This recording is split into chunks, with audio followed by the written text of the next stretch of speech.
Month. Okay, and so what we do is celebrate Black History, and these lovely people, their family, are here, and they brought their themes from their Douglas vision, right, to help us see a little bit, a glimpse of Black history, right? So we're going to start with this table right here, all right? All eyes on me. All eyes on you. This is a headdress, right? A headdress is something you put on your head, like I'm wearing my cowboy. Only thing is, this headdress is what a king would wear, okay? This headdress is what a queen would wear. So if I was back there back in that day, I would have this on my head, because I'm queen. All right, I'm just kidding. This headdress is what a priest would wear, okay? A priest is someone that will pray for you or give you blessings, okay? If you saw this, this here is something royalty. This table is full of things for royalty, and royalty will have this. Also, a priest would actually use this to bless you. And they'll take it and tap you on each shoulder as a blessing, okay? Nigeria, right? Raise your hand if you heard of Nigeria. Good job. We had them here last week representing, fifth graders represented Nigeria last week for passport night. Here, we have these. You look at, they're beaded. You can only imagine how long it took for them to create this art.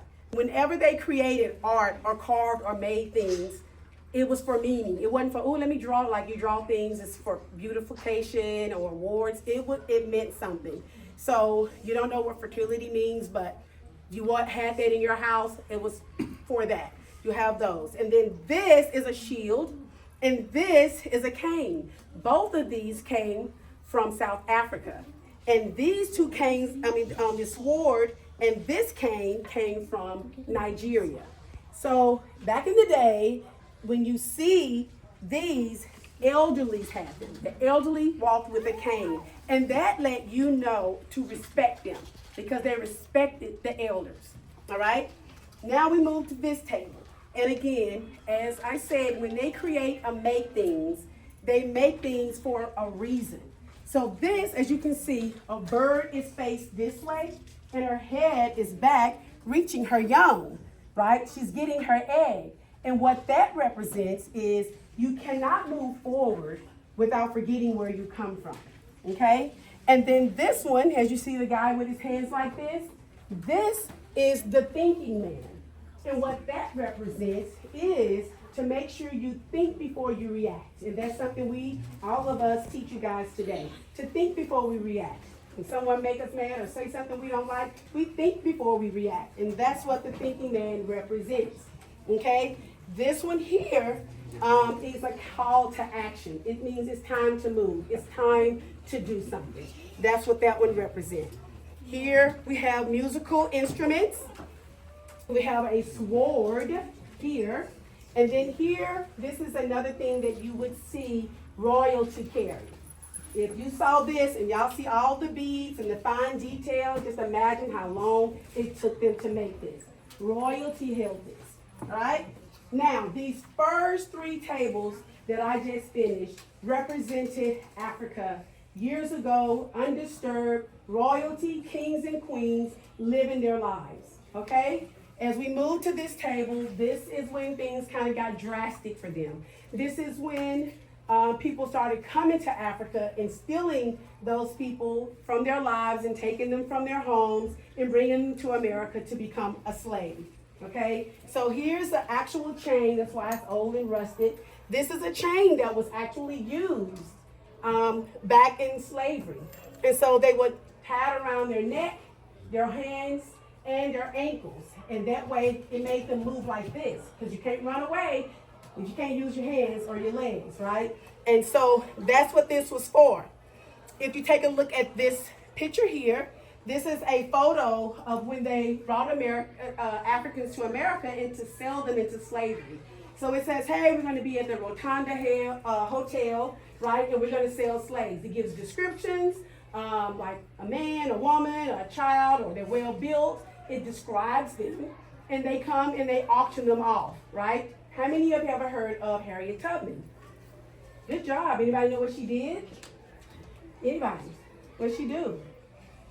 She got out of slavery, but also got about 70 slaves. Good job. I think the numbers, but at least you know, yes. She said, if you didn't hear her, that she freed herself because she ran away, and she also freed others. She didn't just say, I'm going to get free, but she kept going back and helping others to be free.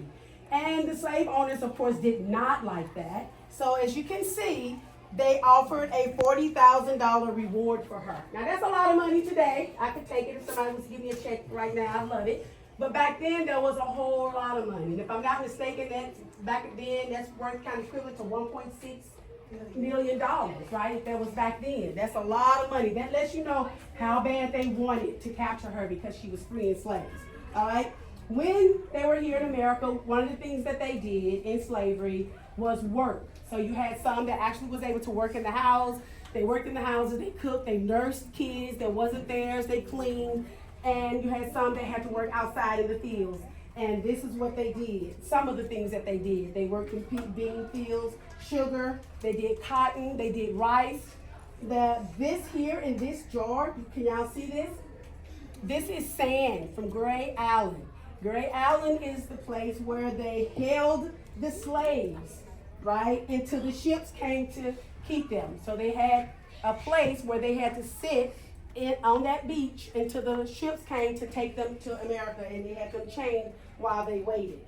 If you ever seen a TV show and you see the women walk around with the big bowls like this on their head, that's what this is, right? It looks heavy, but it's not until you actually put something in it. It's kind of light. But imagine having water in it. That could be really heavy, right? And they would tote water back and forth because they did not have, some still don't have, running water. And they still go to creeks and fill it up. This is a wash. I'm going to come over here real quick and then I'll come back. This is a washboard.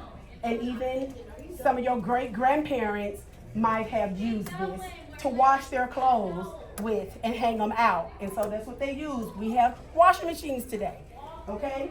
Now, here is, how many of you ever heard of civil rights?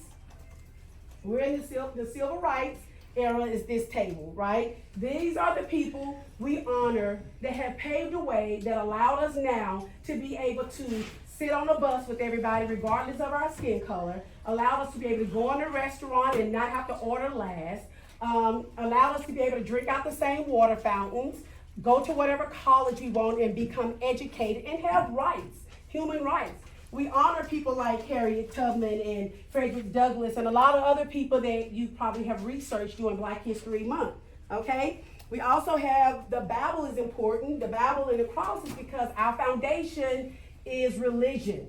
We prayed and we believe and we still do today, and this is our foundation, okay? And that's why the Bible and the cross is here. This is a mixing bowl. They have real big ones. They have, this is just a smaller version. They have some that you probably can't even move. They have big ones they would keep by a well because they would all prepare their food and share that one and take their stuff home to cook. And so we use smaller ones today. How many of y'all see your parents make some homemade guacamole? And we mix up things in smaller ones today, right? Funny thing, what do y'all think this is? I know, right? Me either. It is, our hair is our glory, right? And you see, we get braids, we get twists, and we had big afros, and it was thick, and this was actually used to pick out hair, to comb hair. Just imagine how big the afros was, right? Could have used it in the 70s for sure. Okay, now we hear, who is this? Dr. Martin Luther King. Good job, right? So we have, who is this? Michelle Obama. Good. Another class said Michael Obama. Good job. All right. So we just talk about just a little. This here is a weaving basket, and we have a lot of people that have a lot of talent. They weave baskets. They make beaded jewelry, and you see all the other stuff that they were able to do. And this is just they're encouraged to make a business. Hey, you do hair, you do braids, you make clothes, you make hats, let's get you a business, okay? And so we're still doing that today. Helping them do that. Now we're here, and this is just moving forward what these people and others have helped us to be able to do.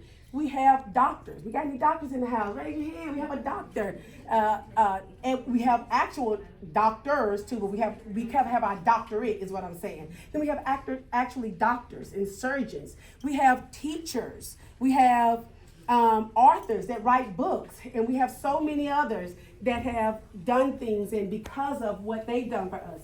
Because it's been 60 years, I forgot to mention, this year marks 60 years, August 6th, that the civil rights, this year makes 60 years that the civil rights have helped us move forth and be able to do what we're doing. All right, we'll talk about this last table. You know, we all love sports. And so we have sports here represented, the basketball, the football, and there's many other soccer. We just didn't have them all here. Kwanzaa, how many of you heard of Kwanzaa? Kwanzaa is celebrated right around Christmas time. And what they do with this is here because they will light a candle one day each for 7 days for a week. The candle is lit, right? And lastly, I'm going to talk about Juneteenth. Have you ever heard of Juneteenth? You know what it is?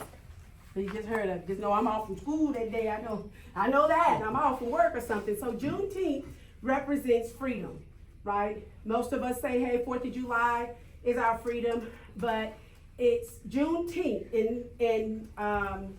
In Texas, the slaves did not know that they were free until 2 years later. The slave masters didn't let them know that they were free. And it's not like we had Facebook to hop on and see, hey, we're free.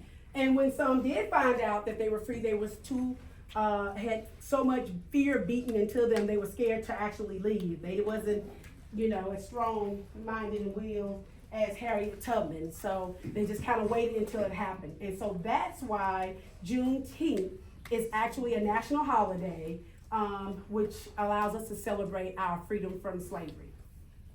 Any questions?